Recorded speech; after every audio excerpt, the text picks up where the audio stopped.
7 tahun aku menggendong suamiku yang lumpuh. Sampai hari ini dokter barunya tiba-tiba mengunci pintu dan berbisik gemetar. Cepat panggil polisi sekarang. Halo sobat semuanya. Sebelum kita bahas lebih dalam, yuk klik tombol subscribe dan like dulu supaya kita bisa terus berbagi kisah menarik lainnya. Coba tulis di kolom komentar. Bapak Ibu lagi nonton dari kota mana nih? Semoga hari ini membawa keberkahan, rezeki yang berlimpah, dan kebahagiaan lahir batin bagi kita semua. Amin. 7 tahun itu bukan waktu yang sebentar. Rasanya seperti seumur hidup yang dihabiskan dalam mode gerak lambat. Kalau ada penghargaan untuk atlet angkat beban kategori istri solehah, mungkin pialanya sudah memenuhi lemari di rumah kontrakanku. Setiap pagi, rutinitasku tidak pernah berubah sedikit pun. Dimulai dari mengangkat tubuh Mas Panji yang kaku dari tempat tidur, memandikannya, menyuapinya, sampai mendudukannya di kursi roda. Punggungku sering berbunyi, kretek, setiap kali aku mencoba mengangkatnya. Sebuah protes keras dari tulang belakang yang dipaksa bekerja lembur tanpa uang lembur. Tapi ya sudahlah, namanya juga bakti pada suami. Meski kadang aku merasa lebih mirip perawat pribadi yang tidak digaji daripada seorang istri. Badan Mas Panji itu beratnya hampir 2 kali lipat badanku. Dan mengangkatnya setiap subuh adalah olahraga pagi yang tidak pernah aku minta. Kadang aku bercanda dalam hati, kalau saja lemak di perutku bisa hilang secepat tenagaku yang terkuras, mungkin aku sudah bisa jadi model majalah. Mas Panji sendiri orangnya pendiam sejak kecelakaan itu. Lebih banyak menatap kosong ke jendela atau menonton televisi dengan tatapan nanar. Dia tidak banyak menuntut, tidak banyak bicara. Hanya sesekali menangis sambil memegang tanganku, meminta maaf karena merasa jadi beban. Momen-momen itulah yang membuat rasa capekku hilang seketika, berganti dengan rasa iba yang meluap-luap. Siapa yang tega melihat lelaki gagah yang dulunya pengusaha sukses, kini tidak berdaya seperti bayi besar? Mobil butut peninggalan bapakku terbatuk-batuk saat aku memarkirnya di halaman rumah sakit daerah pagi ini. Hari ini adalah jadwal pemeriksaan rutin tahunan Mas Panji, sebuah agenda wajib yang selalu bikin dompetku menangis darah. Kami harus pindah ke rumah sakit umum ini karena dokter spesialis saraf langganan kami yang lama, Dr. Haryo, sudah pensiun bulan lalu. Katanya beliau mau menikmati masa tua dengan memancing ikan di kampung, meninggalkan kami para pasiennya yang harus beradaptasi lagi dengan dokter baru. Jujur saja, aku agak malas bertemu dokter baru. Biasanya mereka banyak tanya dan menyuruh tes ini itu yang biayanya bikin pusing kepala. Rumah sakit daerah selalu punya aroma khas. Campuran antara bau obat pel lantai yang menyengat dan aroma minyak kayu putih dari para penunggu pasien. Antreannya jangan ditanya. Panjangnya sudah seperti ular naga yang mau melilit gedung. Aku duduk di ruang tunggu sambil mengipasi Mas Panji dengan brosur kesehatan yang aku ambil di meja pendaftaran. Orang-orang melihat kami dengan tatapan kasihan. Tatapan yang sudah menjadi makananku sehari-hari selama 7 tahun terakhir. Ada seorang ibu di sebelahku yang berbisik-bisik pada anaknya sambil menunjuk kursi roda Mas Panji. Mungkin sedang memberikan kuliah dadakan tentang, bersyukurlah kamu sehat. Aku hanya tersenyum tipis, mencoba terlihat tegar. Padahal dalam hati aku cuma ingin cepat pulang dan rebahan. Giliran kami akhirnya tiba setelah menunggu 2 jam yang terasa seperti 2 abad. Seorang perawat memanggil nama Panji dengan suara lantang, memecahkan lamunanku tentang kasur empuk di rumah. Aku mendorong kursi roda Mas Panji masuk ke ruang periksa nomor 3. Ruangannya dingin sekali. AC-nya mungkin disetel di suhu kutub utara. Di balik meja besar itu duduk seorang wanita dengan jas putih rapi. Rambutnya diikat cepol ketat, dan kacamatanya membingkai sepasang mata yang terlihat sangat tajam dan cerdas. Namanya Dr. Diana. Begitu tulisan yang tertera di papan nama mejanya. Dokter Diana tidak banyak basa-basi seperti Dr. Haryo yang biasanya menanyakan kabar cuaca atau harga beras sebelum memeriksa. Dokter muda ini langsung berdiri, menyalami kami sebentar, lalu fokus sepenuhnya pada berkas medis tebal milik Mas Panji. Dia membolak-balik halaman rekam medis dengan cepat. Keningnya berkerut beberapa kali seolah sedang membaca novel misteri yang alurnya membingungkan. Dia bertanya beberapa hal teknis padaku tentang pola makan, buang air, dan seberapa sering Mas Panji mengalami kejang otot. Aku menjawab semuanya dengan lancar. Maklum saja, aku sudah hafal luar kepala semua detail tubuh suaminya melebihi detail tubuhku sendiri.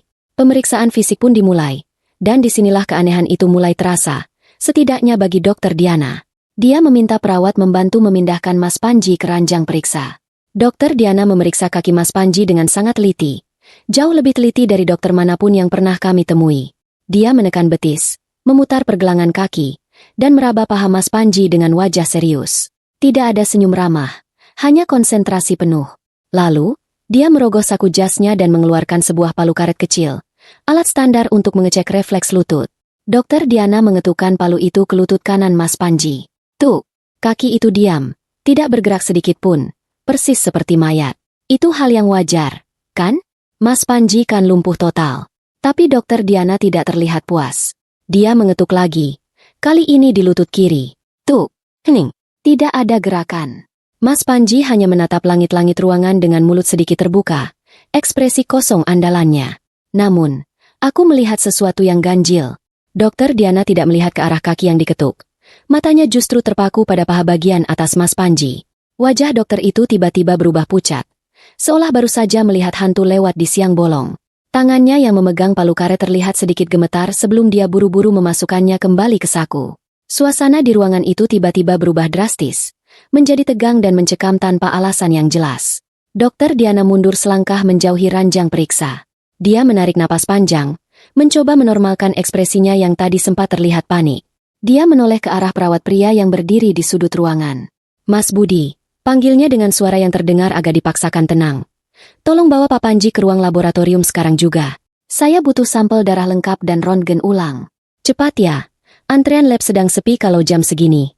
Perawat itu tampak bingung sebentar karena setahuku tidak ada jadwal cek darah hari ini.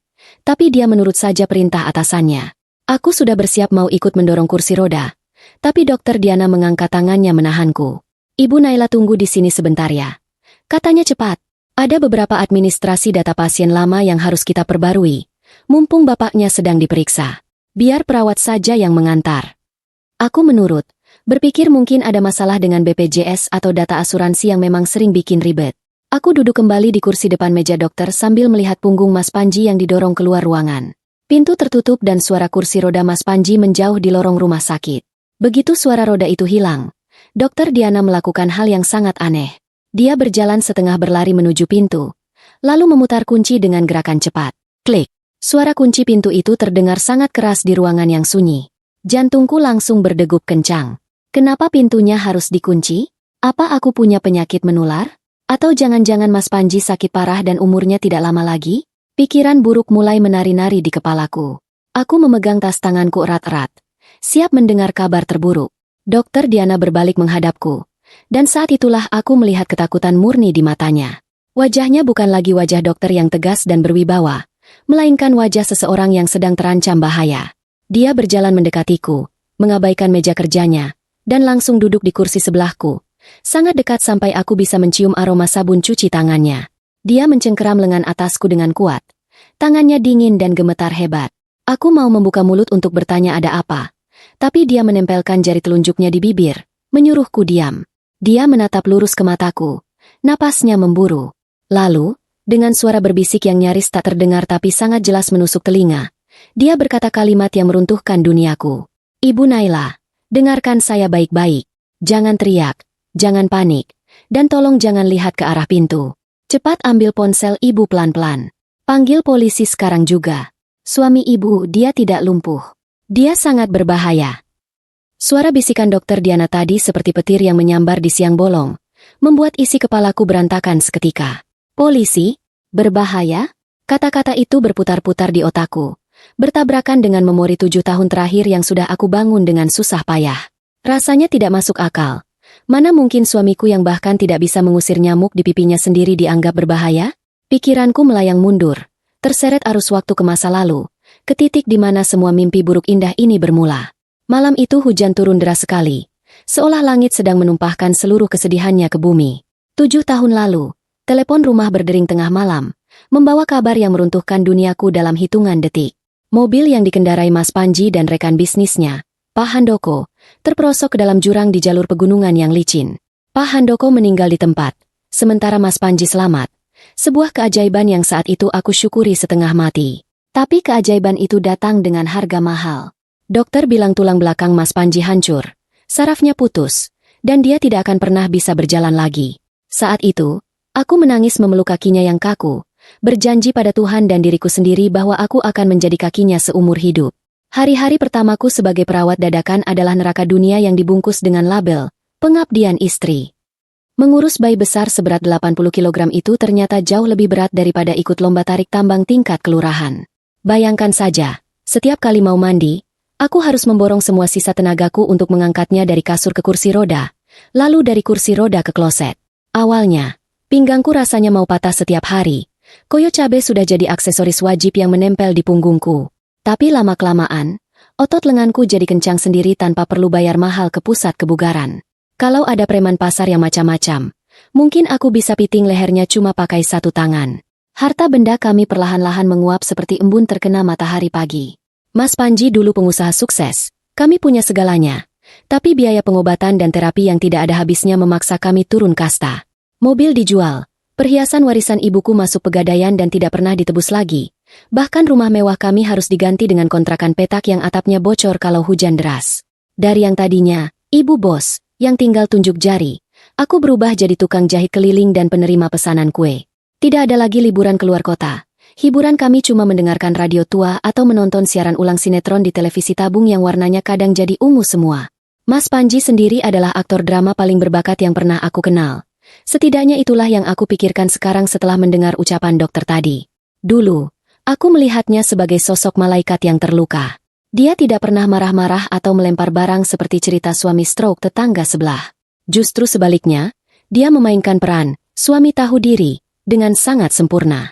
Seringkali di tengah malam, aku terbangun karena suara sesenggukan. Mas Panji sedang menangis dalam gelap, dan saat aku tanya kenapa, dia akan menjawab dengan suara serak. Maafkan aku ya, Nai. Aku cuma sampah. Tinggalkan saja aku. Cari laki-laki lain yang bisa membahagiakanmu. Kalimat itu, tinggalkan saja aku, adalah mantra sihir paling ampuh untuk mengikat kakiku agar tidak kemana-mana. Mana mungkin ada istri yang tega meninggalkan suami yang sedang merasa dirinya tidak berharga? Hatiku luluh lantak setiap mendengarnya. Aku akan memeluk kepalanya, ikut menangis, dan meyakinkan dia bahwa aku tidak akan pergi. Aku merasa menjadi pahlawan kesiangan dalam hidupnya. Padahal, kalau dipikir-pikir lagi sekarang, itu adalah cara licik dia untuk memastikan aku tetap menjadi pelayan gratisnya. Dia tahu betul kelemahanku adalah rasa tidak teganan. Dia menjeratku bukan dengan rantai besi, tapi dengan rantai rasa bersalah. Pernah satu kali, aku sakit demam tinggi sampai menggigil hebat. Rasanya tulang-tulangku seperti dipukuli palu godam. Seharusnya aku yang dirawat, tapi karena di rumah cuma ada kami berdua, aku tetap harus bangun subuh. Dengan kepala pusing yang berputar-putar seperti gasing, aku merangkak turun dari kasur lipatku di lantai. Aku harus mengganti perlak ompol Mas Panji dan menyuapinya bubur. Tanganku gemetar hebat saat menyendokkan makanan ke mulutnya. Saat itu aku sangat haus, kerongkonganku kering seperti gurun pasir. Tapi gelas air di meja terlalu jauh untuk kujangkau dalam kondisiku yang lemah. Mas Panji hanya diam menatapku yang terengah-engah di lantai. Dia tidak berusaha sedikitpun untuk setidaknya menggeser gelas itu dengan tangannya, karena katanya tangannya juga lemah. Dia membiarkan istrinya yang sedang sakit parah merangkak-rangkak seperti pengemis hanya untuk meneguk air putih. Sementara dia duduk nyaman di atas kasur empuk yang bersih. Waktu itu aku berpikir, kasihan Mas Panji. Pasti dia sedih melihatku begini tapi tidak bisa bantu. Bodoh. Betapa bodohnya aku. Sekarang aku sadar, tatapan matanya waktu itu bukan tatapan sedih, tapi tatapan dingin seseorang yang sedang menonton pertunjukan sirkus. Dia menikmati melihatku menderita demi dirinya. 7 tahun usiaku habis dimakan oleh rutinitas melayani raja tanpa mahkota ini. Teman-temanku di luar sana sibuk pamer foto liburan, arisan, atau mengantar anak sekolah. Sementara prestasiku hanyalah berhasil mengangkat Mas Panji tanpa membuat pinggangku encok. Wajahku yang dulu kencang kini mulai dihiasi kerutan halus karena kurang tidur dan banyak pikiran. Tanganku kasar penuh bekas tusukan jarum jahit dan luka bakar kena loyang kue. Aku menukar kecantikan dan masa mudaku demi merawatnya. Aku ikhlas, sungguh, karena aku pikir ini adalah ladang pahala. Aku pikir ini adalah ujian kesetiaan yang harus aku lewati. Tapi, bisikan dokter Diana tadi mengubah segalanya. Kalau benar Mas Panji bisa berjalan, kalau benar dia berbahaya, lalu apa arti keringat dan air mataku selama 7 tahun ini? Apa arti piring-piring kotor yang kucuci, baju-baju yang kusetrika, dan bubur hambar yang kumasak setiap pagi? Apakah semua itu hanya lelucon baginya? Dadaku sesak, bukan karena asma, tapi karena amarah yang mulai merembes naik dari ulu hati. Bayangan wajah Mas Panji yang lugu dan penuh air mata buaya itu kini terlihat mengerikan di ingatanku. Aku merasa seperti orang yang baru bangun dari koma panjang, hanya untuk menyadari bahwa rumahku sudah kebakaran hebat. 7 tahun kemarau panjang. Aku pikir aku sedang menanam benih kesabaran yang akan berbuah surga. Ternyata, aku hanya sedang menyiram tanaman beracun yang melilit leherku sendiri pelan-pelan. Dan sekarang, di ruang praktik dokter yang dingin ini, aku dipaksa untuk memegang kapak dan menebas tanaman itu, sebelum dia benar-benar membunuhku. Aku menatap Dokter Diana seperti orang yang baru saja disuruh makan batu kerikil. Mulutku terbuka, tapi tidak ada suara yang keluar. Persis ikan mas koki yang megap-megap kekurangan air. Kalau ini adegan sinetron azab yang sering aku tonton di televisi, mungkin kamera sudah melakukan zoom in dan zoom out berkali-kali di wajahku dengan iringan musik dramatis yang bikin jantungan. Tapi ini dunia nyata. Ruangan ini sunyi senyap. Hanya ada suara dengungan pendingin ruangan yang terdengar seperti lebah raksasa. Dokter, jangan bercanda, kataku akhirnya. Suaraku bergetar hebat, terdengar cemplang dan bodoh di telingaku sendiri. Suami saya itu lumpuh. Dok, 7 tahun. Saya yang mandikan dia. Saya yang pakaikan celana. Saya yang angkat pantatnya. Kakinya itu lemas. Dok, lemas seperti boneka kain. Mana mungkin dia berbahaya? Rasanya ingin sekali aku tertawa di depan wajah dokter muda ini. Mungkin dia salah baca rekam medis. Atau mungkin dia kebanyakan begadang jaga malam sampai berhalusinasi. Mas Panji? Berbahaya? Satu-satunya hal berbahaya dari Mas Panji adalah kalau dia lupa sikat gigi sebelum tidur. Dokter Diana tidak membantah ucapanku dengan kata-kata. Dia berdiri dari kursinya, masih dengan gerakan waspada, lalu memutar layar komputer di mejanya agar menghadap ke arahku. Jari-jarinya mengetik cepat di papan ketik, memunculkan 2 gambar yang berdampingan. Gambar sebelah kiri terlihat buram dan hitam putih. Gambar sebelah kanan terlihat lebih tajam dan berwarna. Ibu Naila, tolong lihat ini, katanya tegas, jarinya menunjuk ke layar. Ini adalah hukum alam, Bu. Kalau organ tubuh tidak dipakai bertahun-tahun, dia pasti menyusut. Istilah medisnya atrofi. Ibarat rumah kosong yang tidak dihuni, pasti lapuk dan kusam. Kaki orang yang lumpuh total selama 7 tahun seharusnya tinggal kulit pembalut tulang. Dagingnya akan kempes, ototnya hilang, layu seperti tanaman kurang air. Aku menyipitkan mata, mencoba memahami gambar abstrak di layar itu. Lihat gambar kiri. Ini contoh kaki pasien lumpuh normal. Lihat betisnya. Kecil sekali kan? Nah, sekarang lihat hasil pemindaian kaki suami ibu yang baru saja saya ambil datanya tadi. Lanjut Dokter Diana, suaranya memberat. Otot kaki suami ibu tidak menyusut sama sekali. Ini bukan otot orang yang duduk di kursi roda selama 2.500 hari. Ini otot yang padat, keras, dan terlatih. Ini otot yang dipakai berjalan, bahkan berlari, setiap hari. Otakku berusaha menyangkal, mencari-cari alasan logis. Tapi dok, mungkin karena saya sering pijat? Saya rajin urut kakinya pakai minyak tawon setiap malam. Mungkin itu yang bikin ototnya awet. Dokter Diana menggeleng pelan. Tatapannya menyiratkan rasa kasihan yang mendalam. Pijatan tidak akan membentuk massa otot sekeras itu, Bu. Pijatan cuma melancarkan darah. Untuk punya otot paha sekeras kayu jati seperti milik Pak Panji, seseorang harus menahan beban tubuhnya sendiri secara rutin. Ibu tahu kenapa saya tadi pucat saat mengetuk lututnya dengan palu? Aku menggeleng lemah. Ingatanku kembali ke bunyi tuk yang hening tadi. Refleks lutut itu gerakan bawah sadar. Bu, kalau sarafnya putus, kakinya akan diam saja atau justru kejang tak terkendali. Tapi tadi, saat saya ayunkan palu, saya melihat otot paha atasnya menegang sepersekian detik sebelum palu menyentuh kulit. Itu bukan refleks. Itu antisipasi. Dokter Diana mendekatkan wajahnya. Matanya menatapku tajam. Dia menahan kakinya. Bu. Dia secara sadar memerintahkan otaknya untuk mengunci lututnya supaya tidak menendang. Dia menipu pemeriksaan saya. Dia menahan tendangan itu dengan kekuatan penuh. Duniaku rasanya berputar. Lantai keramik putih di bawah kakiku terasa miring. Bayangan Mas Panji yang selama ini aku gendong berkelebat di kepala. Berat badannya yang luar biasa itu. Tuhan, aku selalu mengeluh dia semakin berat dari hari ke hari. Aku pikir itu karena dia makan lahap. Tapi, bagaimana kalau berat itu bukan karena lemak, tapi karena dia sengaja membebankan seluruh tubuhnya padaku? Ibu pernah merasa aneh tidak saat mengangkat beliau? Tanya Dokter Diana, seolah bisa membaca pikiranku. Orang lumpuh itu beratnya pasif, Bu. Seperti mengangkat karung beras. Tapi kalau orang pura-pura lumpuh, dia harus melemaskan badannya secara paksa. Kadang, tanpa sadar, dia akan membantu menyeimbangkan diri sedikit supaya tidak jatuh saat ibu angkat. Pernah tidak ibu merasa dia terlalu mudah didudukan di kursi roda untuk ukuran orang lumpuh? Pertanyaan itu seperti kunci yang membuka kotak Pandora di kepalaku. Aku ingat momen-momen kecil itu.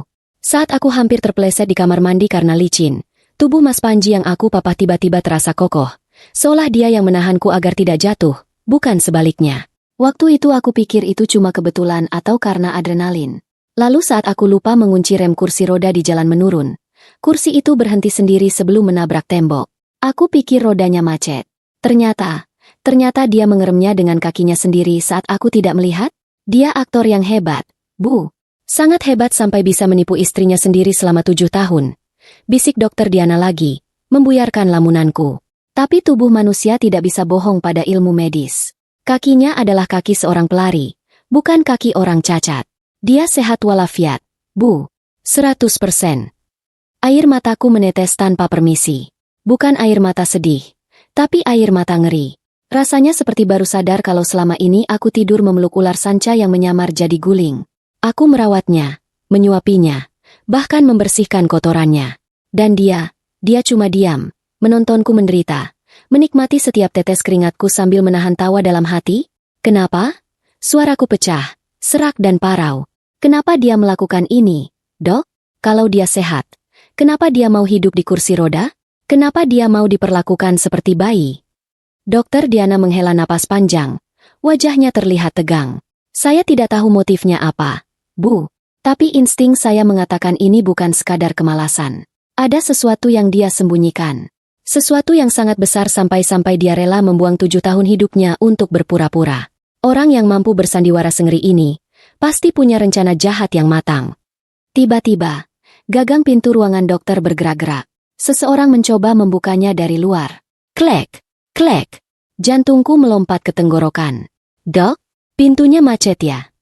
Itu suara perawat yang tadi membawa Mas Panji. Atau jangan-jangan Mas Panji sudah kembali? Dokter Diana mencengkeram tanganku lebih erat. Kukunya menancap di kulitku. Sekarang, Bu. Desisnya cepat. Ambil ponsel Ibu.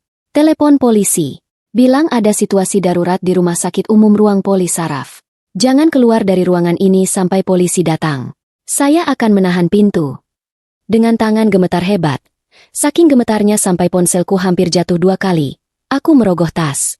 Layar ponsel menyala, menampilkan foto latar belakang kami berdua. Aku yang tersenyum lebar sambil memeluk leher Mas Panji di kursi rodanya. Foto yang dulu aku anggap lambang cinta sejati, sekarang terlihat seperti foto korban dan pemangsanya. Aku menekan tombol panggilan darurat 110.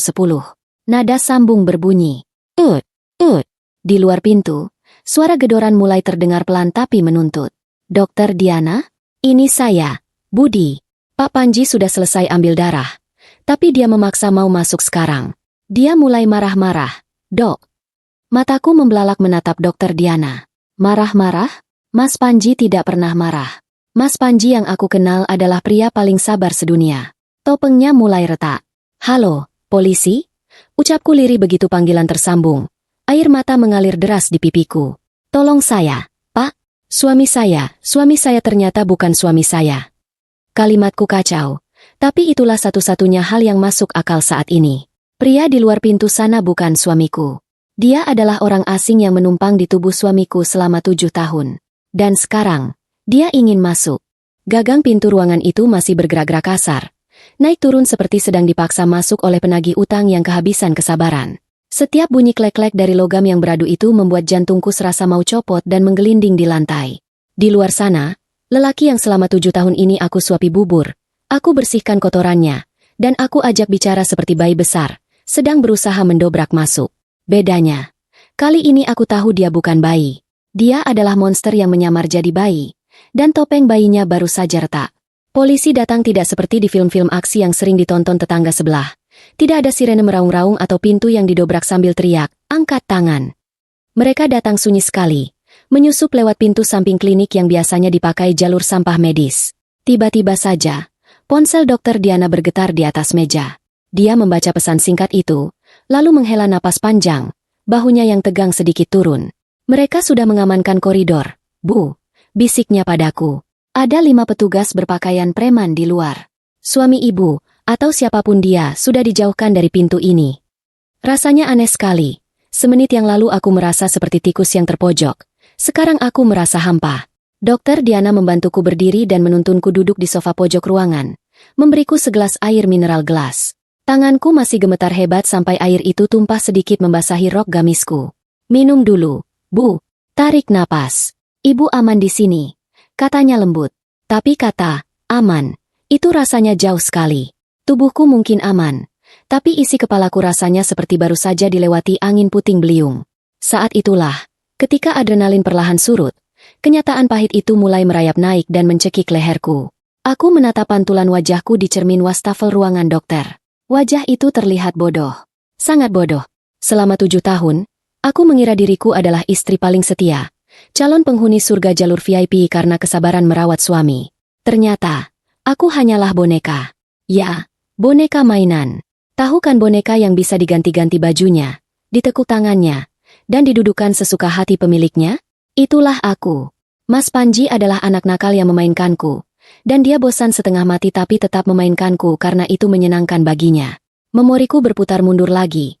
Kali ini bukan dengan rasa rindu, tapi dengan rasa jijik yang luar biasa. Aku ingat betapa seringnya aku mengganti baju di depannya di dalam kamar kontrakan kami yang sempit. Aku ingat sering hanya memakai handuk sehabis mandi, berjalan santai di depannya karena aku pikir, Mas Panji kan tidak mengerti apa-apa, syahwatnya juga sudah mati karena lumpuh. Ya Tuhan, rasanya aku ingin muntah sekarang. Selama ini, dia melihatku. Dia menatapku bukan dengan pandangan kosong orang sakit, tapi dengan mata laki-laki dewasa yang sehat. Dia menontonku telanjang bulat, menontonku berpakaian, menontonku tidur dengan mulut terbuka, semuanya. Dia menikmati pertunjukan gratis itu setiap hari sambil berpura-pura mati rasa. Rasa jijik itu makin menjadi-jadi saat aku teringat momen-momen aku menangis di pangkuannya. Dulu, kalau aku capek sekali sehabis keliling mengantar jahitan, aku sering bersimpuh di dekat kursi rodanya, membenamkan wajahku di pahanya yang kaku, dan menangis terseduh-seduh. Aku menumpahkan semua keluh kesahku, betapa beratnya hidup, betapa capeknya aku. Dan dia cuma diam. Kadang mengelus kepalaku pelan dengan tangan yang sengaja dilemahkan. Dulu aku pikir itu ulusan kasih sayang. Sekarang aku sadar, itu mungkin ulusan rasa menang. Dia pasti tertawa dalam hati. Lihat wanita bodoh ini, dia banting tulang buat aku, padahal aku bisa berdiri dan pergi kapan saja. Ada satu ingatan yang paling menyakitkan. Ingatan yang membuat darahku mendidih sampai ke ubun-ubun. Sekitar 2 tahun lalu, aku kena tipus parah. Badanku panas tinggi. Rasanya seperti dibakar api unggun. Tapi karena tidak ada orang lain, aku tetap harus merawat Mas Panji. Waktu itu, aku haus sekali, tapi galon air ada di dapur dan aku tidak kuat berdiri. Aku merangkak, benar-benar merangkak di lantai semen yang dingin, menyeret tubuhku sendiri sambil mengerang kesakitan cuma buat ambil minum. Mas Panji duduk di kursi rodanya, hanya berjarak 2 meter dariku. Dia melihatku merangkak. Dia melihat istrinya nyaris pingsan di lantai. Dan dia tidak melakukan apa-apa. Dia bisa saja berdiri, mengambilkan air, lalu duduk lagi. Tidak akan ada yang tahu. Tapi dia memilih untuk menonton. Dia membiarkan aku menderita. Dia membiarkan aku merangkak di kakinya seperti hewan melata.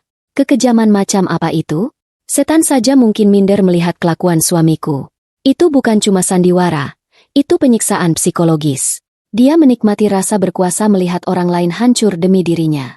Dia merasa jadi Tuhan kecil di rumah kontrakan kami yang kumuh. Bu Naila. Suara dokter Diana menyadarkanku dari lamunan mengerikan itu. Polisi ingin masuk.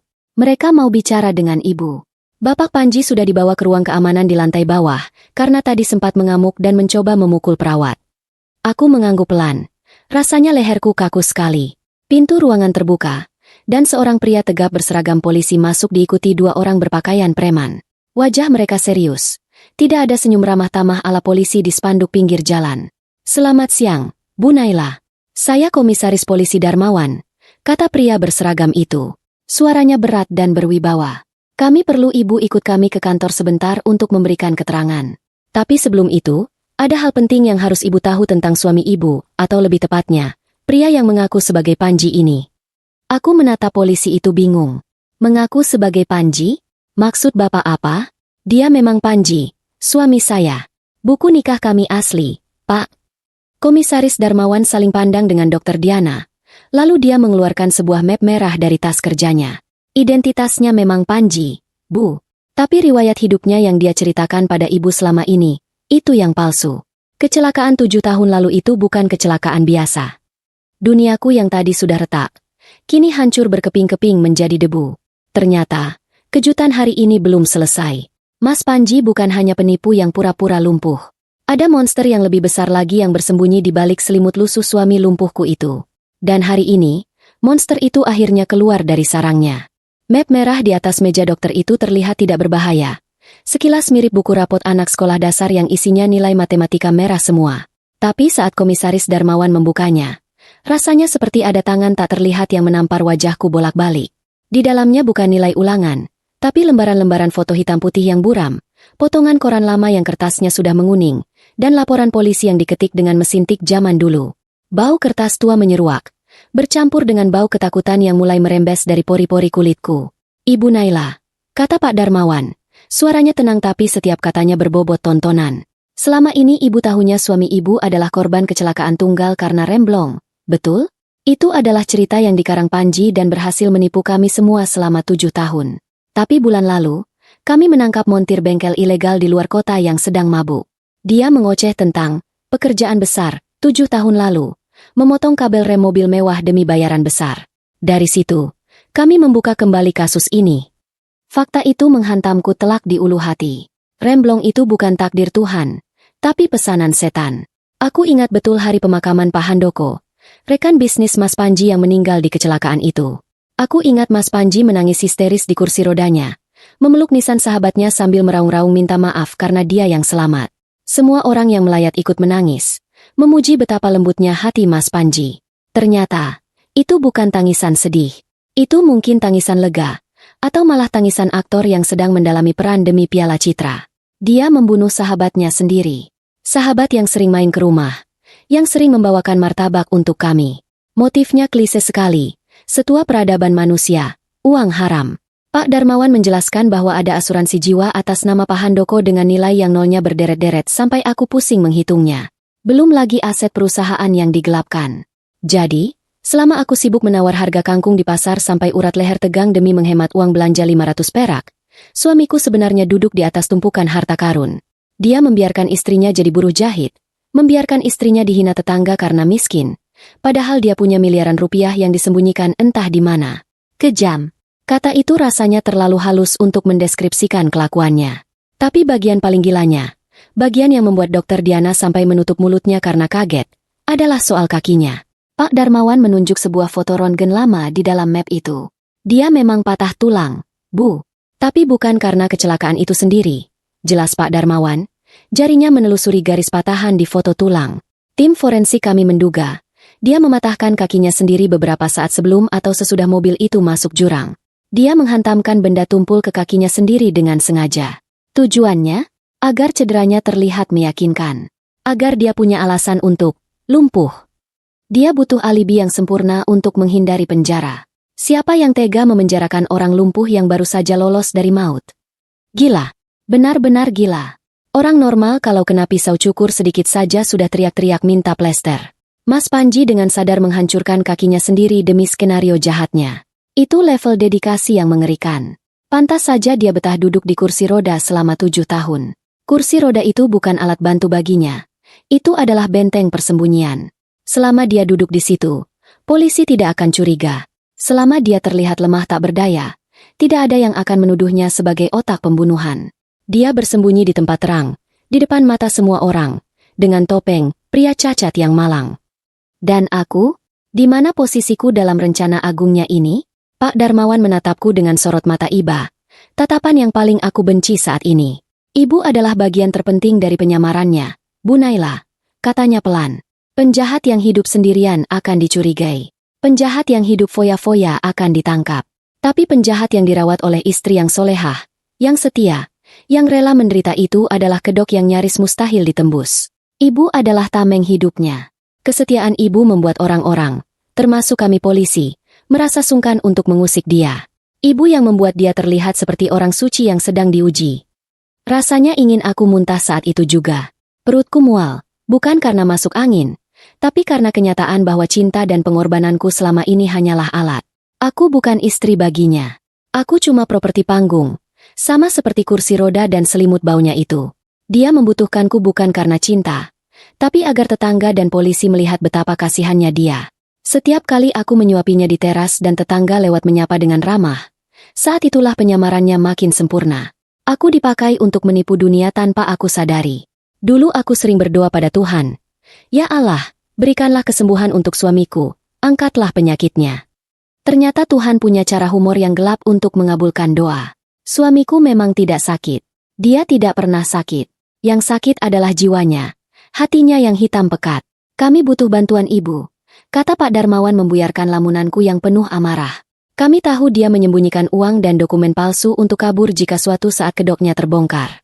Kami sudah geledah badan dan kursi rodanya tadi, tapi nihil. Dia pasti menyimpannya di tempat yang sangat dekat dengannya, tempat yang tidak akan diperiksa orang lain. Ibu tahu di mana? Pikiranku langsung melayang ke rumah kontrakan kami, ke kamar pengap itu. Ke satu-satunya benda yang dia larang keras untuk aku sentuh atau bersihkan secara menyeluruh. Dia selalu beralasan, jangan digeser-geser, nanti posisi tidurnya tidak nyaman, punggungku sakit. Padahal kasur itu sudah kempes dan bau apek. Kasur kapuk, bisikku, mataku membelalak. Kasur kapuk lusuh yang dia pakai tidur. Dia tidak pernah membiarkan aku menjemurnya selama 7 tahun. Dia bilang alergi debu luar, padahal Pak Darmawan langsung memberi kode pada anak buahnya. Kita ke rumah ibu sekarang. Lewat pintu belakang. Jangan sampai Panji melihat ibu pergi. Aku berdiri. Kakiku masih lemas tapi hatiku panas membara. Aku akan pulang ke rumah itu. Bukan untuk melayani rajaku, tapi untuk membongkar singgasananya yang penuh kutu busuk. Tunggu saja, Mas. Istrimu yang bodoh ini akan pulang membawa kejutan. Rumah kontrakan kami yang biasanya sepi kayak kuburan, siang ini mendadak ramai seperti ada penggerbekan teroris di berita televisi. Bedanya, tidak ada wartawan yang meliput. Cuma ada Pak Darmawan dan anak buahnya yang bergerak cepat dalam diam. Begitu masuk ke kamar tidur yang pengap itu, aku langsung menunjuk ke arah kasur kapuk lusuh yang tergelar di lantai. Kasur itu warnanya sudah dekil, spray bunganya sudah pudar karena jarang diganti. Tapi bagi Mas Panji, benda itu diperlakukan layaknya pusaka kerajaan yang tidak boleh disentuh sembarangan. Dulu aku pikir dia cuma malas atau takut debu. Ternyata dia sedang mengerami telur emasnya di sana. Salah satu polisi mengeluarkan pisau lipat dan mulai membedah sisi samping kasur itu. Sret! Suara kain robek terdengar nyaring. Kapuk-kapuk tua berhamburan keluar seperti salju kotor, membuat kami semua terbatuk-batuk. Kalau saja ini situasi normal, aku pasti sudah mengomel panjang lebar soal debu yang bakal bikin aku bersih-bersih seharian. Tapi begitu tangan polisi itu menarik keluar sebuah tas hitam yang dibungkus plastik rapat dari dalam perut kasur, omelanku tertelan kembali ke tenggorokan. Isi tas itu sukses membuat mataku melotot sampai rasanya mau keluar. Bukan emas batangan atau berlian curian, tapi tumpukan uang tunai pecahan 100 ribuan yang diikat karet gelang. Banyak sekali. Mungkin cukup buat beli gerobak bakso sekalian sama abang-abangnya. Selama ini aku tidur di lantai beralaskan tikar tipis di samping kasur itu, kedinginan setiap malam, sambil memikirkan besok mau masak apa dengan sisa uang 2000 perak di dompet. Ternyata, tepat di sebelah kupingku, ada ban berjalan yang disembunyikan suamiku. Rasanya ingin aku ambil segepok uang itu lalu kulemparkan ke wajahnya. Teganya dia membiarkan aku makan nasi garam sementara dia tidur beralaskan uang. Di dalam tas itu juga ada paspor. Fotonya foto Mas Panji, tapi namanya bukan Panji. Di situ tertulis, Rian Santoso. Rambutnya di foto itu klimis. Wajahnya segar bugar tanpa kacamata, persis eksekutif muda yang siap liburan ke luar negeri. Tanggal pembuatan paspornya baru sebulan yang lalu. Jadi, selama aku sibuk menjahit baju tetangga sampai jari keriting, dia diam-diam menyelinap keluar untuk bikin paspor. Kapan? Oh iya, aku ingat. Sebulan lalu dia bilang mau terapi alternatif sendirian dijemput temannya. Teman apanya? Ternyata dia pergi mengurus tiket kaburnya. Ini bukti kuat rencana pelarian, Bu, kata Pak Darmawan sambil memasukkan barang bukti itu ke kantong plastik bening. Dia sudah siap-siap meninggalkan ibu kapan saja. Mendengar itu, hatiku rasanya bukan patah lagi, tapi sudah jadi bubuk. Tapi tunggu dulu, ada satu hal lagi yang mengganjal di otakku. Sesuatu yang kecil, sepele, tapi terus kepikiran sejak dokter Diana membahas soal otot kaki tadi. Aku bergegas menuju meja mesin jahit tuaku di sudut kamar. Di sana ada laci kecil tempat aku menyimpan benang, jarum, dan segala macam perintilan sampah yang aku temukan saat menyapu lantai. Pak, panggilku sambil mengaduk-aduk isi laci yang berantakan itu. Minggu lalu saya menyapu kolong ranjang. Mas Panji marah besar waktu tahu saya menyapu sampai ke kolong. Katanya takut saya capek. Padahal mungkin takut rahasianya ketahuan. Waktu itu saya menemukan ini. Tanganku menarik secarik tisu yang kucek. Di dalamnya, terbungkus satu butir pil kecil berwarna biru muda. Bentuknya polos tanpa merek. Ukurannya tidak lebih besar dari kacang hijau. Saya pikir ini obatnya yang jatuh. Jadi saya simpan, mau saya tanyakan ke dokter nanti. Tapi karena lupa, ya sudah mengendap di sini. Jelasku sambil menyerahkan pil itu ke Pak Darmawan. Pak Darmawan mengamati pil itu dengan teliti, lalu memanggil rekannya yang membawa alat tes lapangan sederhana. Setelah ditetesi cairan kimia sedikit, pil itu berubah warna. Polisi itu mengangguk yakin pada Pak Darmawan. Pelemas otot dosis tinggi, kata Pak Darmawan. Suaranya terdengar geram. Ini bukan obat saraf, Bu. Ini obat yang biasa dipakai atlet kalau cedera parah, atau dipakai di ruang operasi untuk melumpuhkan otot pasien sementara. Kalau orang sehat minum ini, badannya bakal lemas seperti agar-agar. Dia tidak akan bisa menggerakkan kakinya meskipun dia mau, setidaknya selama beberapa jam. Dengkulku lemas seketika. Jadi begitu caranya. Pantas saja setiap kali diperiksa Dokter Haryo dulu, kaki Mas Panji selalu terkulai layu tanpa perlawanan. Pantas saja dia selalu minta minum vitamin, khusus 1 jam sebelum berangkat ke rumah sakit. Vitamin kepala dia. Ternyata dia sedang membius kakinya sendiri supaya dokter tidak curiga kalau refleksnya masih bagus. Kelicikannya benar-benar di luar nalar manusia normal. Dia rela meracuni badannya sendiri dengan obat keras demi menjaga sandiwaranya tetap utuh. Dia memperhitungkan semuanya, mulai dari mematahkan kaki, menyembunyikan uang, sampai meminum obat pelumpuh otot. Tidak ada celah sedikit pun. Kalau saja dokter Diana tadi tidak teliti, atau kalau saja obat ini tidak tercecer 1 butir, mungkin sampai mati pun aku akan tetap mengira dia lumpuh beneran. Aku menatap kasur kapuk yang kini sudah robek berantakan itu dengan tatapan nanar. Rumah ini, kamar ini, benda-benda ini, semuanya adalah saksi bisu kejahatannya. Aku merasa asing di rumahku sendiri. Rasanya ingin aku bakar saja semuanya biar musnah sekalian kenangan busuk ini. Tapi Pak Darmawan menepuk bahuku pelan. Simpan marahnya, Bu. Kita butuh tenaga ibu untuk babak terakhir, katanya tegas. Sekarang kita kembali ke rumah sakit. Kita punya tamu istimewa lain yang harus ibu temui. Tamu istimewa? Siapa lagi? Rasanya hari ini kejutan datang bertubi-tubi seperti paket promo lebaran. Tapi aku sudah tidak peduli. Siapapun tamunya, tidak akan ada yang lebih mengejutkan daripada menemukan fakta bahwa suamiku adalah aktor kriminal terbaik abad ini. Aku mengangguk mantap, siap menghadapi babak selanjutnya. Ayo kita selesaikan drama murahan ini. Kalau ada kompetisi menebak nasib buruk, mungkin aku sudah juara 1 tingkat nasional hari ini. Belum kering air mataku menangisi kelakuan suami. Sekarang aku harus berhadapan dengan hantu masa lalu yang lain.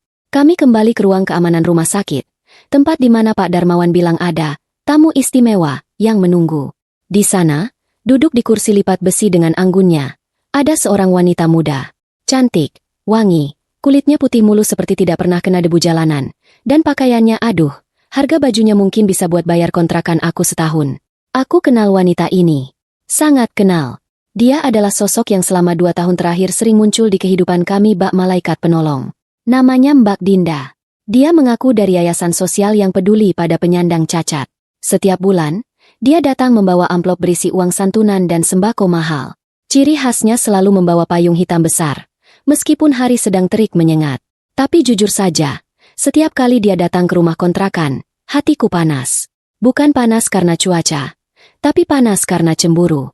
Bayangkan saja, setiap Mbak Dinda datang, Mas Panji yang biasanya diam kayak patung, mendadak jadi sumringah. Dia akan merapikan rambutnya, tersenyum manis, dan bicara dengan nada lembut yang dibuat-buat.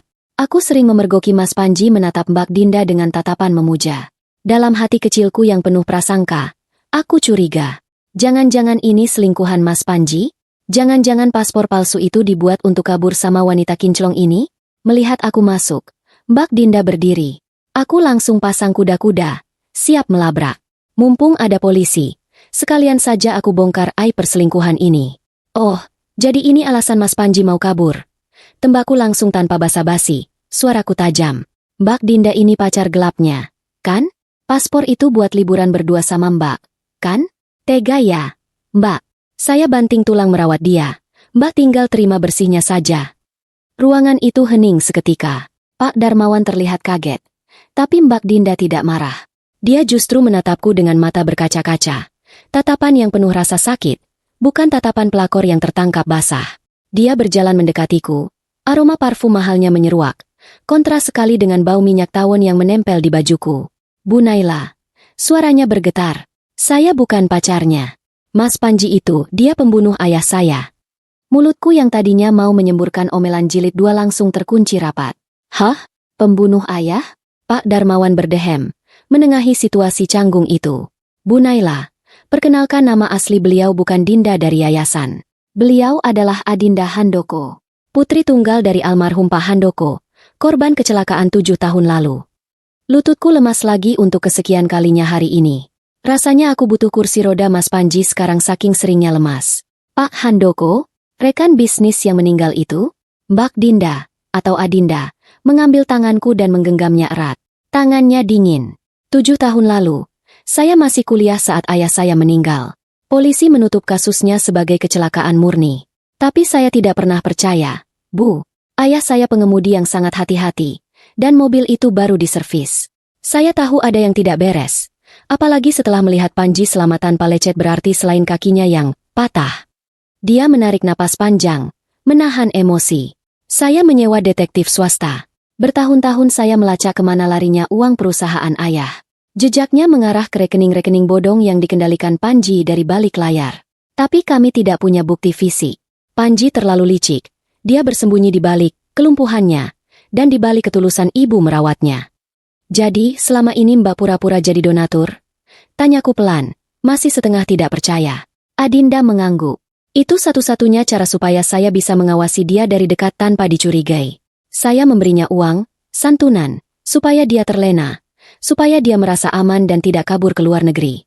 Saya menahan rasa jijik saya setiap kali harus tersenyum pada pembunuh ayah saya. Saya melihat dia meminum obat biru itu sembunyi-sembunyi. Saya melihat tatapan matanya yang licik saat ibu tidak melihat. Air mata menetes di pipi Adinda. Dan jujur Bu, bagian terberatnya adalah melihat ibu. Saya melihat ibu kurus kering, capek, dihina orang, demi merawat pembunuh itu. Berkali-kali saya ingin teriak, ingin memberitahu ibu, tapi saya takut Panji kabur kalau dia tahu saya curiga. Saya butuh momen yang pas. Momen pas itu adalah hari ini, setelah Pak Darmawan. Mbak Adinda yang mengatur agar Dr. Haryo yang sudah tua dan gampang dikelabui itu, pensiun dini, dengan sedikit desakan dari pihak rumah sakit. Lalu Mbak Adinda merekomendasikan Dr. Diana, adik kelasnya dulu, dokter muda yang idealis dan teliti, untuk menangani Panji. Aku melongo. Jadi ini semua jebakan? Pergantian dokter, pemeriksaan teliti tadi, semuanya sudah diatur?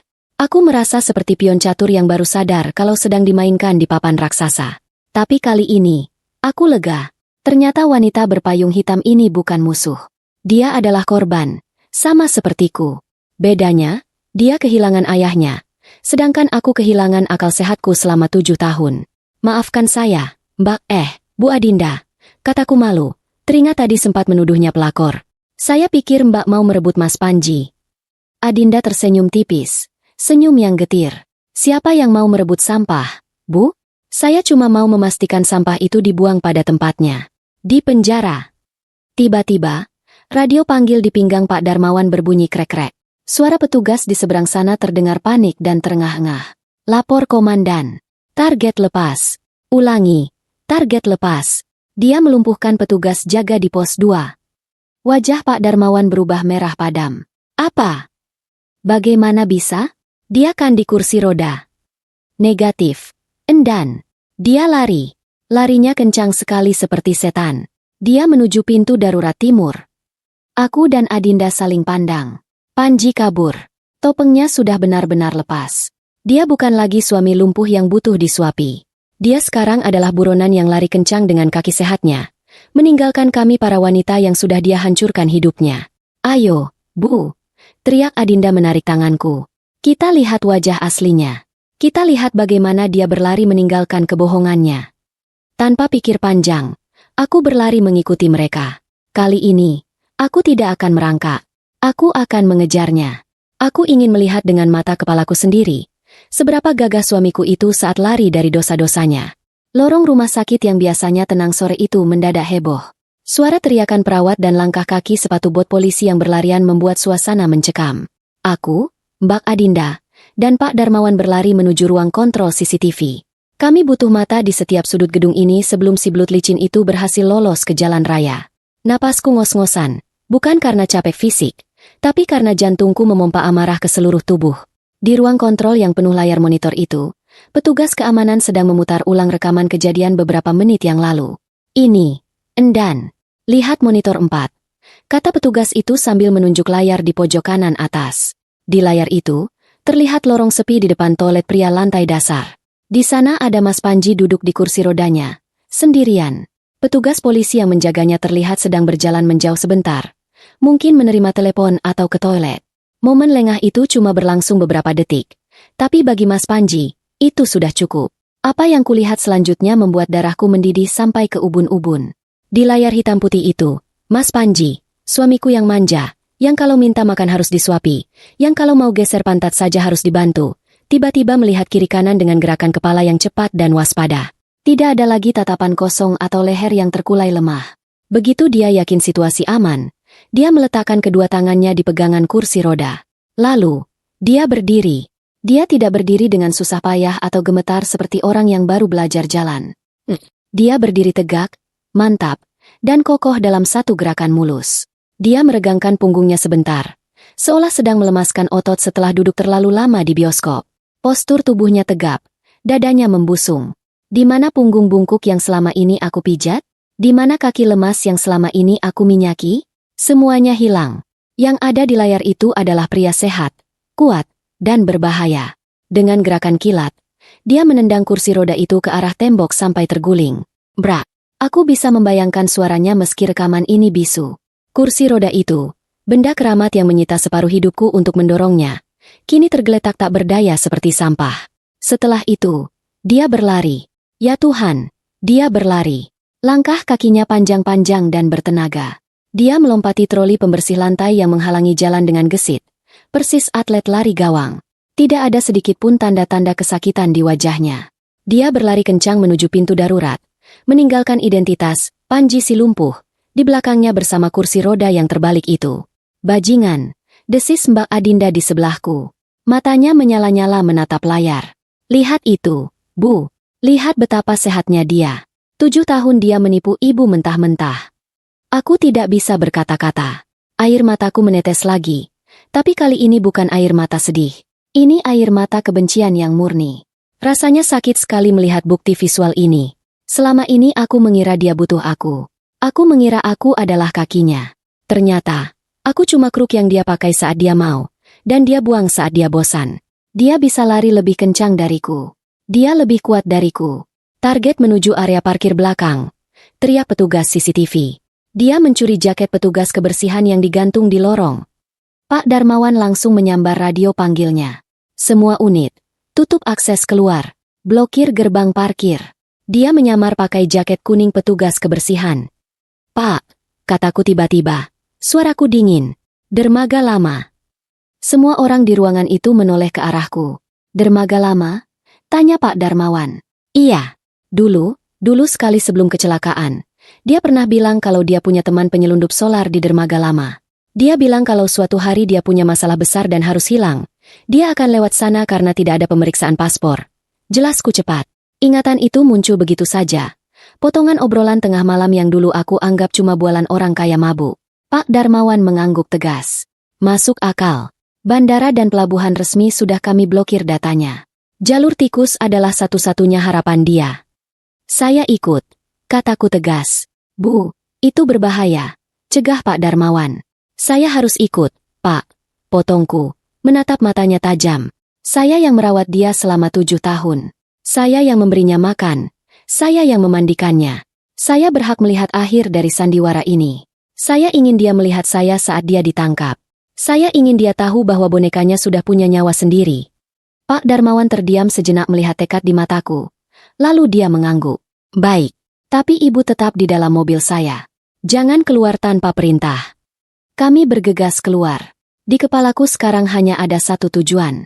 Aku ingin melihat wajah Mas Panji saat dia sadar bahwa akting terbaiknya pun tidak bisa menyelamatkannya dari karma. Panggung sandiwaranya sudah runtuh.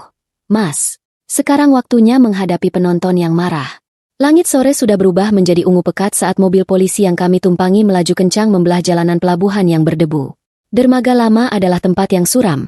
Penuh dengan bangkai kapal berkarat dan tumpukan peti kemas raksasa yang disusun seperti labirin raksasa.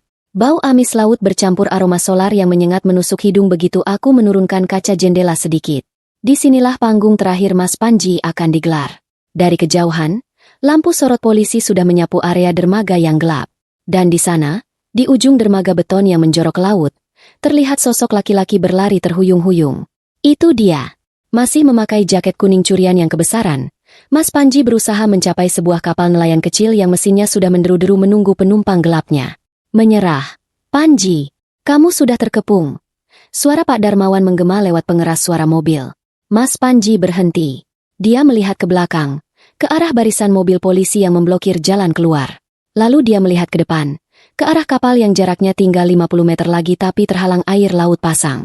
Jalur dermaga kayu menuju kapal itu sudah lapuk dan putus. Satu-satunya cara untuk sampai ke sana adalah dengan melompati celah lebar di antara beton dermaga dan tumpukan peti kemas di sebelahnya. Dia menoleh ke arah kami.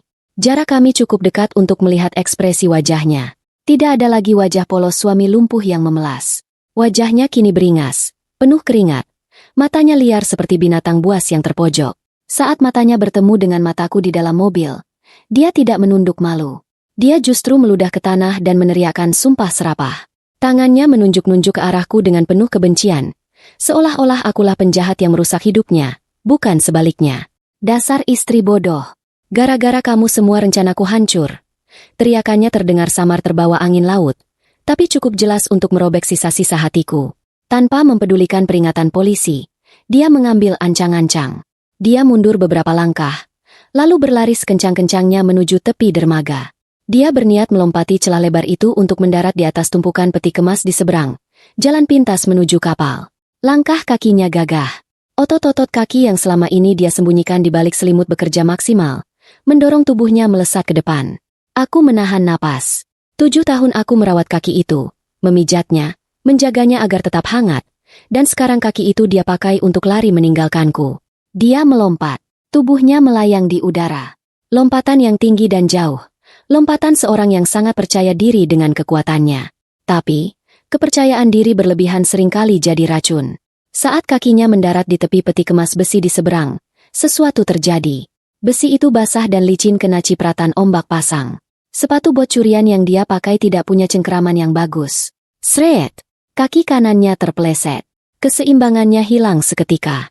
Dia berusaha menggapai pinggiran peti kemas dengan tangannya, tapi jari-jarinya gagal mencengkeram besi yang licin berlumut itu.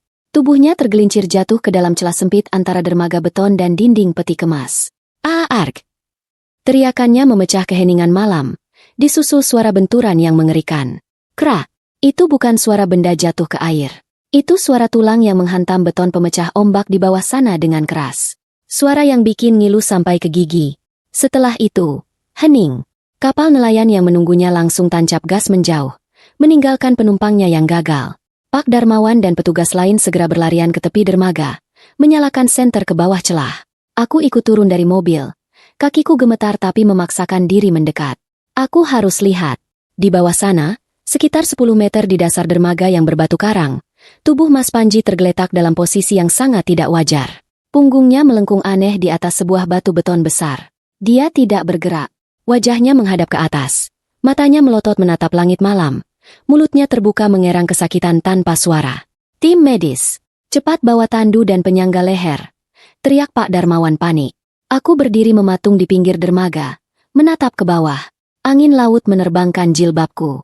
Di bawah sana, pria yang 7 tahun berpura-pura lumpuh demi menghindari hukum manusia, kini baru saja menerima vonis langsung dari hukum alam. Dia jatuh tepat di bagian tubuh yang paling dia banggakan untuk bersandiwara, punggungnya. Tuhan tidak tidur, Mas. Dia cuma menunggu waktu yang tepat untuk menjentikan jarinya. Dan jentikan itu sakit sekali. Takdir itu kadang punya selera humor yang gelap. Sangat gelap sampai bikin bulu kuduk merinding kalau dipikir-pikir. Sebulan setelah insiden jatuh di dermaga itu, aku berdiri lagi di lorong rumah sakit. Tapi kali ini auranya beda jauh dengan tempat praktik dokter Diana. Ini bukan rumah sakit umum yang bau minyak kayu putih dan bubur ayam. Ini adalah bangsal khusus tahanan yang baunya campuran antara antiseptik keras dan keputusasaan. Di dalam jeruji besi berlapis kaca tebal itu, terbaring sosok yang dulu gagah perkasa berlari melompati peti kemas. Kini kembali menjadi bayi besar yang benar-benar tak berdaya. Bedanya, kali ini tidak ada sandiwara, tidak ada naskah drama, dan tidak ada pil biru penyelamat. Pemandangan di depanku sungguh mengenaskan, jauh lebih menyedihkan daripada akting terbaiknya selama 7 tahun terakhir. Tubuh Mas Panji kurus kering. Pipinya kempot bukan karena diet, tapi karena stres berat dan makanan penjara yang rasanya mungkin seperti kardus rebus. Tidak ada lagi istri bodoh yang menyuapi bubur hangat pelan-pelan atau memijat kakinya dengan minyak tawon mahal setiap malam. Petugas penjara mana punya waktu untuk memanjakannya. Kalau dia buang air di celana, ya dia harus betah berlama-lama, berteman, dengan baunya sendiri sampai jadwal ganti penjaga tiba. Dulu dia pura-pura tidak bisa gerak untuk menipu dunia. Sekarang dia memohon pada dunia supaya bisa menggerakkan jari kakinya sedikit saja, tapi tubuhnya sudah mogok total. Dokter Diana bilang tulang belakangnya hancur lebur. Saraf utamanya putus permanen akibat menghantam beton pemecah ombak. Vonisnya mutlak. Kelumpuhan total dari leher ke bawah seumur hidup. Lucu sekali kan? Dia menghabiskan 7 tahun berpura-pura lumpuh pinggang ke bawah. Dan Tuhan, berbaik hati, memberinya bonus kelumpuhan sampai ke leher. Sekarang dia benar-benar terjebak di dalam tubuhnya sendiri. Sebuah penjara daging yang tidak punya kunci cadangan. Dia bisa melihat, bisa mendengar, bisa bicara, tapi tidak bisa berbuat apa-apa selain menatap langit-langit penjara yang kusam. Begitu dia melihatku masuk ruang rawatnya, matanya langsung berair. Kali ini air mata murni dari rasa takut yang amat sangat, bukan air mata buaya. Suaranya serak dan parau saat memanggil namaku, memohon-mohon persis pengemis yang kelaparan. Dia bilang dia minta maaf, dia bilang dia hilaf, dan kalimat andalannya keluar lagi dari mulutnya. Naila, tolong rawat aku. Cuma kamu yang mengerti aku. Cuma kamu yang bisa bikin aku nyaman. Jangan tinggalkan aku sama petugas kasar ini. Rupanya dia masih berharap aku punya hati malaikat yang mau menampung iblis tobat.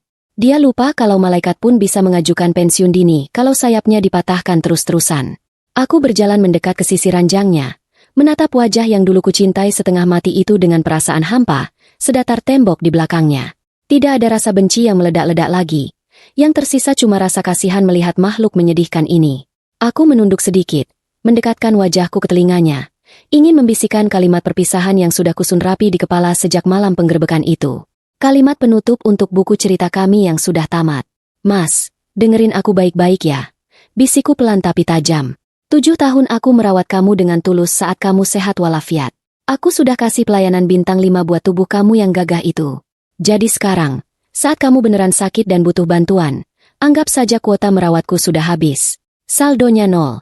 Kamu sudah pakai jatahmu di muka. Wajahnya pucat pasi. Mulutnya menganga tak percaya mendengar kata-kataku. Mungkin dia pikir aku akan luluh melihat kondisinya. Maaf mas, stok kebodohanku sudah ludes kamu ambil semua. Tidak ada sisa buat hari ini. Tanpa menunggu balasan darinya, aku memutar badan dan berjalan keluar pintu besi itu. Langkahku terasa ringan sekali, seolah beban bertonton baru saja diangkat dari pundakku. Di belakangku, terdengar raungan panjang Mas Panji, teriakan frustrasi dari orang yang sadar kalau dia bakal sendirian selamanya dengan dosa-dosanya. Biar saja dia teriak sampai suaranya habis, toh tembok penjara tuli. Di luar gedung, matahari bersinar cerah banget, hangat menerpa wajahku yang sudah lama mendung. Di parkiran, aku melihat Mbak Adinda dan Dokter Diana melambaikan tangan sambil tersenyum. Aku membalas senyum mereka, benar-benar tersenyum lepas untuk pertama kalinya setelah sekian lama. Sandiwara 7 musim sudah selesai, tirai sudah ditutup, dan aku bukan lagi figuran di panggung orang lain. Sekarang, aku sutradara untuk hidupku sendiri.